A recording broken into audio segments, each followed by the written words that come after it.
Hello, welcome back to my haunted library. It's Regina. I hope you're doing well. So I'm really happy today to be continuing with the series that I started 5 years ago, which I can't believe, and I kind of let it slip away a little bit, but I'm starting up again, and that is Slow Burn Sunday. I figured the winter months are the best time to do Slow Burn Sunday. So what that is every Sunday I'm going to talk about a film that's kind of a classic horror, quiet horror that usually from the 70s that I loved as a kid. So it's a little bit of a nostalgic memory for me, but also for a lot of other people because a lot of people remember these movies. And the one I'm doing today was a movie that scared the crap out of me when I was a kid, and I'm sure I'm not the only one. It was an ABC Movie of the Week, made for television movie, so you guys might remember some of those. They were my favorite. Every week I tuned in, as many of us did, to the movie of the week. And a lot of them were mysteries or horror, of course, were my favorites. So those are the ones I'll be reviewing on this channel. But there are many others, like Duel, Steven Spielberg's one of his earliest films. That's still such a classic. I might review that one, actually, because it's definitely a suspense film. And Brian's Song. Do you remember that one, that tearjerker? So yeah, there have been some great ones. Lucky's in the studio with me today. Let's see if I can get her to jump up and say hi. Come up, up, up, up. Oh, there she is. Okay, I can only lift her with one arm. Oh, say hi. There's your daily Lucky for this video. Hi, baby. She wants me to play, so hopefully... Uh-oh, she undid my... this stupid thing. I've only got another couple weeks in this sling, and I can't wait. Okay, so back to business. Hopefully Lucky will be quiet. She's still a puppy, only 3 years old. So the movie that I'm going to be talking about today is one of my favorites from that era. This is 1972, The Screaming Woman. Now, I remember this like it was yesterday, and when I started thinking about doing the series again, I'm like, I want to do the movies that I remember really scaring me, and this was on the top of my list. And luckily, you can watch it on YouTube. So I'm just going to be showing clips from the movie and discussing it. I'm not going to be showing the whole thing, but you can find it and watch it. There are different really cool channels that I've discovered that host this movie and discuss it. All right. But I will be showing clips, and I will be discussing the plot, and there will be tons and tons of spoilers. So, The Screaming Woman is based on a short story by Ray Bradbury, which it was also a radio play. I tried to find the short story online, and I couldn't find I read the first couple pages. It's done from a child's point of view, the short story, but I have a Ray Bradbury collection, and I couldn't find it, but I'm going to read that story. I just wasn't able to download the link. I don't know, it looks suspicious, so you got to be careful with those things. But what I love about these TV movies from this era is how well crafted they are. They are really, really good stories. And The Screaming Woman is no exception. I feel like it's one of the best. So this is from 1972. Olivia de Havilland, of course, is probably best known for playing Melanie Hamilton in the epic Gone with the Wind.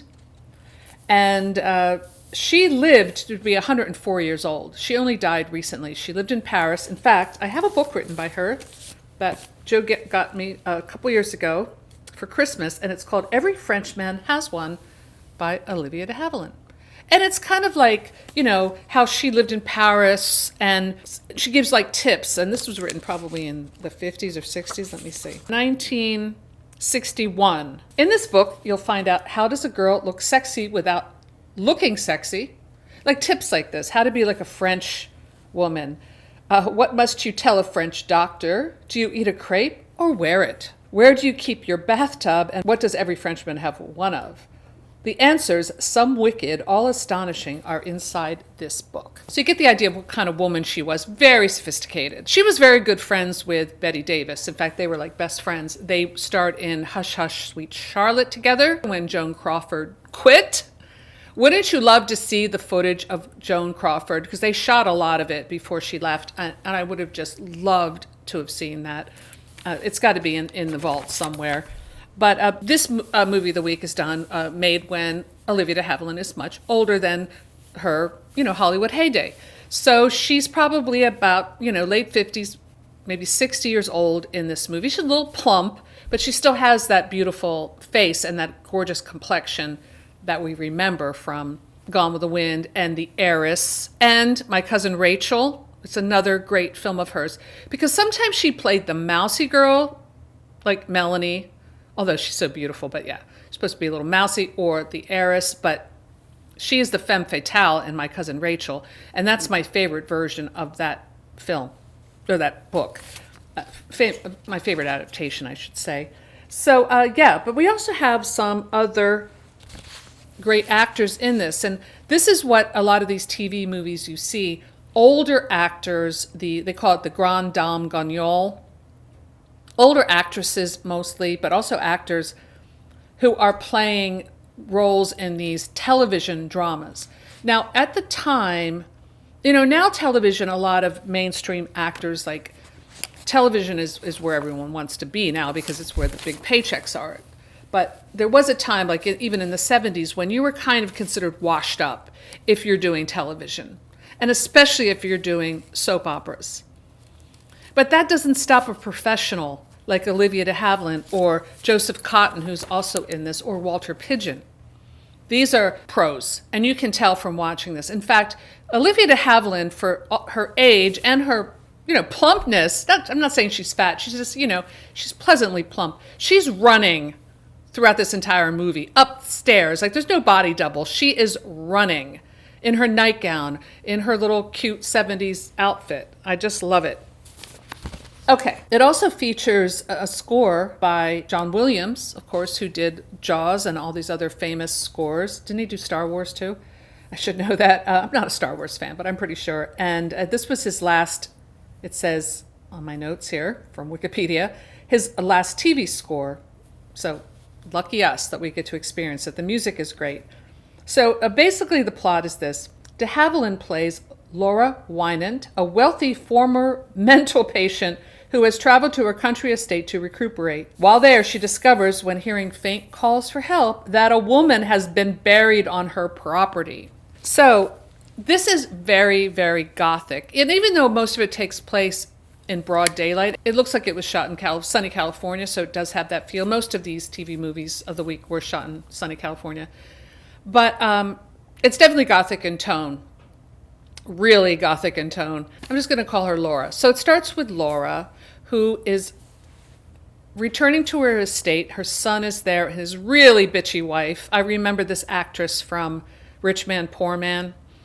She is just like an ice cold bitch, basically. The son kind of looks like, he looks like Anthony Perkins in Psycho with the turtleneck. You always got to not trust the guy in the turtleneck in these old movies, but I think you maybe can trust him a little bit. There are other worse villains in this. This was directed by Jack Smite. Okay, so she's had a bit of a mental breakdown. She went away for a while and now she's back. So this is like a classic unreliable narrator and it's very gothic, and it's usually a woman, let's face it, she's being gaslit. She's not well. She's not well. You can't trust what she's saying. She's crazy. Well, she's the only one really telling the truth. So I love the opening scene when she gets into this little buggy, and if you watch the way she swings her legs, she's wearing a skirt, and most people can't even get out of a car without flashing their underwear, but she is such a lady. She gets onto this buggy with her legs together. It's amazing. I mean, I'm just drinking in her incredibleness, this actress, Olivia de Havilland, through this entire thing. Olivia de Havilland had an infamous feud with her sister Joan Fontaine, and I'm wondering if they'll ever cover that in the show Feud. Maybe they already have, and I don't know about it, but Joan Fontaine played the wife in Rebecca. They were sisters. They didn't really look that much alike, but oh boy, they were at each other's throats. I read Joan Fontaine's autobiography years ago, which was very good. But anyway, so Laura gets into the buggy, and she's going to just take her buggy around the estate. Now you can tell that Olivia de Havilland's really driving this buggy. Now, when I was a kid, I mentioned before, I had a pony. My neighbors, I lived in a place where everyone had horses. It was kind of like a big estate, I have to say. And my neighbor had that same buggy, and we used to hook her pony up to it. So I actually know how to, well, I did at the time, drive a little buggy like that. It was pretty cool. But I could tell she knew exactly how to drive that buggy. She knew exactly what she was doing. And again, a true professional. I don't think she had one body double in this whole shoot. So she notices this cute little dog digging up the dirt, and she's like, "Oh, shoo, get away!" This is like the old smokehouse on the property that's been razed, and it's just rubble now. As she tries to shoo the dog away, she hears this, "Help me, help me," and she looks down and sees a woman's face, like buried in the dirt. And the screaming begins. So we have the screaming woman. I think in the original short story, the screaming woman is the woman buried. But in this movie, I think the screaming woman is Olivia de Havilland. Anyway, then there's this long credit sequence where she is running. And she is really running up and down these hills, and then these all through the estate, and going up the stairs, trying to find her son and alert that what she found. Now, of course, everyone thinks she's crazy. They do go back to the place and kind of look around, but before they do, this man, a neighbor, this is Ed Nelson playing Carl Nesbitt. He plays a really good creep, smooths out the dirt, picks up the dog, and leaves. So then when Laura and her son come by, there's no sign of this woman in the dirt. There is a little bit of implausibility exactly where she's buried. Like, even when I was a kid, I was a little confused. It's like, how far underground is she? Like, where is there like a hole you can see her face? I don't know. It's a little bit confusing, but we're going to go for it. So the wife of the son is just like in her house coat, like drinking vodka in the morning. She's bitter. She wants the son to sell a big chunk of the estate to build a housing project. And the matriarch doesn't want to. So that's also part of the gaslighting. She's crazy. If we can get her declared incompetent and have her committed, then we can get the money. But this marriage is on the rocks. It's a really ugly couple. But she doesn't want to divorce him until he gets the money, and then so she can get her share, because they can't keep up with the estate. So we see the neighbor, Ed Nelson. We know he is responsible for this woman in the dirt, and we go to his house, and I love these like 70s, what Laura calls them the track houses. So you see the difference between this estate and these like suburban 70s homes with all that like suburban 70s decor. I remember thinking we're tacky when I was a kid, but now it kind of looks cool and retro. You see the aftermath of this altercation between him and the wife. There's blood on the fireplace hearth, and he's drinking, and he has a girlfriend. He has this cute blonde girlfriend, which provides some motivation for the murder. But he doesn't tell her, they're talking on the phone, he doesn't tell her that he murdered his wife. He's like, "Oh, she just left." And the girl's like, "Great." And she's got that kind of, like bimbo vibe. Really funny. So in the meantime, Laura's going crazy. She's trying to get people to listen to her. The whole time she's got these like arthritic hands. Like that's why she can't dig in the dirt. Like she's wearing her gardening gloves, or her riding gloves rather, and no one will listen to her. It's very frustrating. So Laura is desperate for someone to believe her. Time is running out. This woman's going to die. And they're like, now, she's crazy, It's a great plot device. It really is. It's wonderful. When the audience is in on the truth and everyone else is trying to gaslight her, it always works. It's such a great story. So Walter Pidgeon shows up in just a cameo scene where he plays the doctor.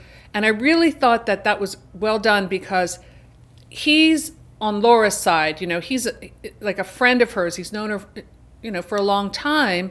And he's kind of on to this plot. He's like, I'm not going to declare her incompetent. He's very logical, which is great to see that in a doctor. And the wife is just getting more and more nasty, although she has a really cool outfit on. And when she finally gets out of the house coat, she's still drinking, but she looks really terrific in that dress. And then later when she goes out in her fur coat or something. So we do have goes into a night scene. But Laura, again, is trying to get some help. She goes, I'm not sure, this is probably before the doctor, actually. She is looking through all the houses. She finds some kids and very sexist. You know, she says to the boy, I don't need the girls. I just want you to help me dig. Oh, why? I lost an earring in the rubble. I'll pay you $1. He's like, $1? Oh boy, you know, a kid today would be like, you know, F off, you know. But hey, $1 would get you a lot of candy at that time. I know, because we used to go to get penny candy store. So the kid goes, and he's helping her dig. And again, Olivia de Havilland's like running up and down these hills in her little loafers, and the kid hears the sound of the woman. And Laura tells the kid, there's a woman buried in here. I didn't lose an earring. I need you to get out. Well, the kid, I mean, understandably, is completely freaked out and leaves. The kid leaves. Laura's still trying to get other neighbors to help her. The kid's father, she goes and knocks on his door. The kid's father is like, hey, what are you scaring my kid for? Are you crazy? You know, she's getting it from all the neighbors. And then she finally knocks on the killer's door. Dun, dun, dun. And you can tell in like these old TV movies when the commercial break comes in, it's always at that moment of suspense. So when she opens the door, dun, dun, dun. So I'm a little bit out of order because, so she goes into, about the doctor, but he comes later. But she goes into the killer, I'm just going to call him the killer. She goes into his house and she figures out. She's like, where's your wife? She knows, and she knows that he knows. And he's about to kill her when the son and the cops show up at the door. And she's saying, he tried to kill me. That's him. And he's like, oh, sorry, you know, she's a little nuts. So they take her back. It's kind of like, what's that movie with Elizabeth Taylor, the Tennessee Williams, Suddenly Last Summer, when they're trying to give her a lobotomy? It's that same kind of feeling.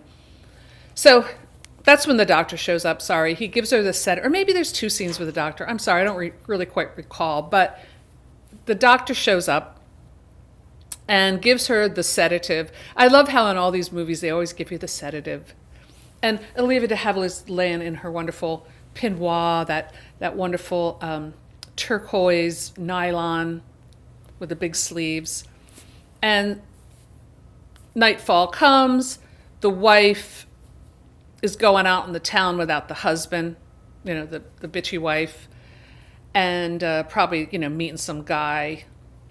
The girlfriend, the blonde of the killer, shows up, and she's like, "Oh, we can be together tonight." And he's just about to head back into the woods with a shovel when she pulls up in her little sports car to you know, throw some more dirt on his wife, or maybe like push the shovel through the dirt to make sure she's dead, because now he knows she's not dead.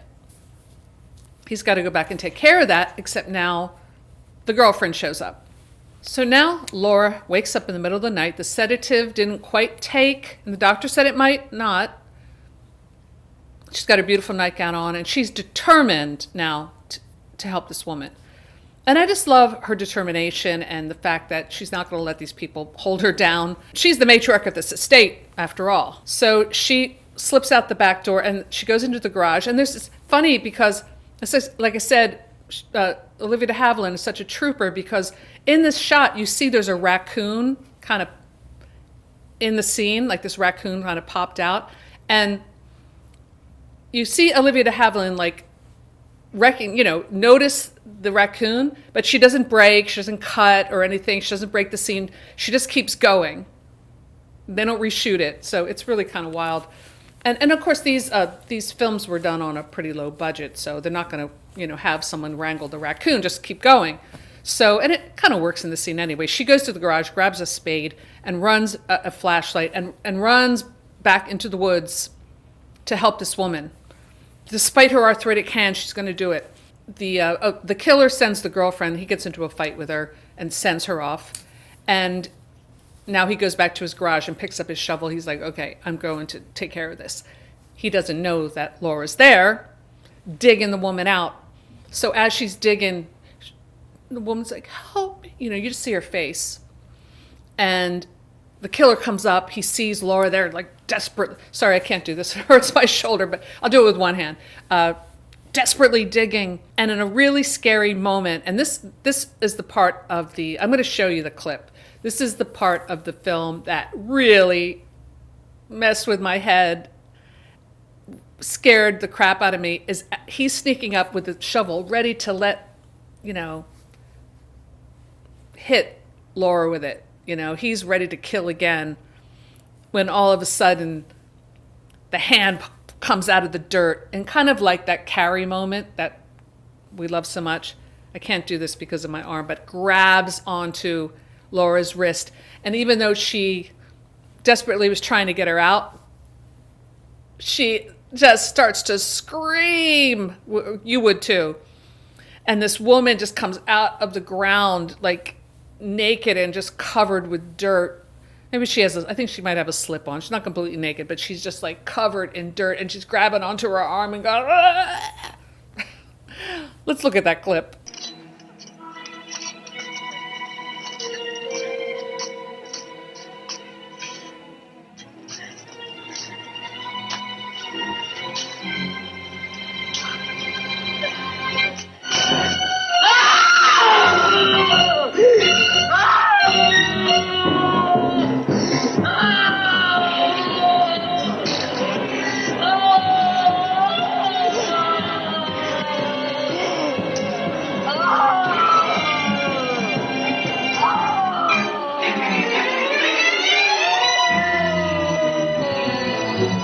It's so great. And then her son runs up and everyone's like, ah!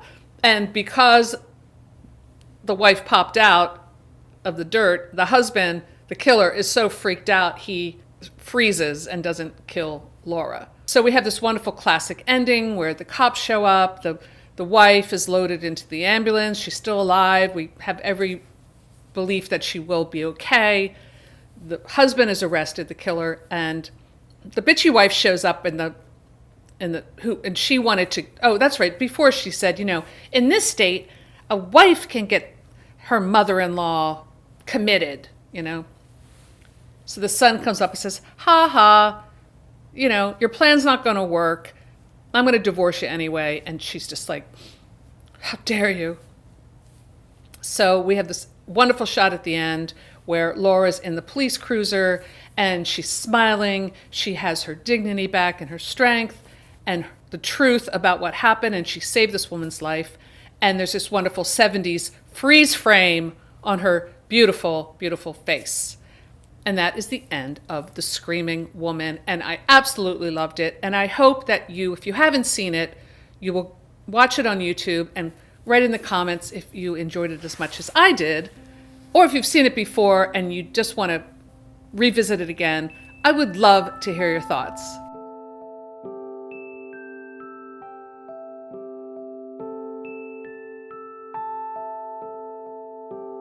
So that's all I have for today. I hope Matilda will be joining us as she usually does for our next Slow Burn Sunday. But until then, I hope you have a wonderful week, and I will see you next time in the Haunted Library. Bye!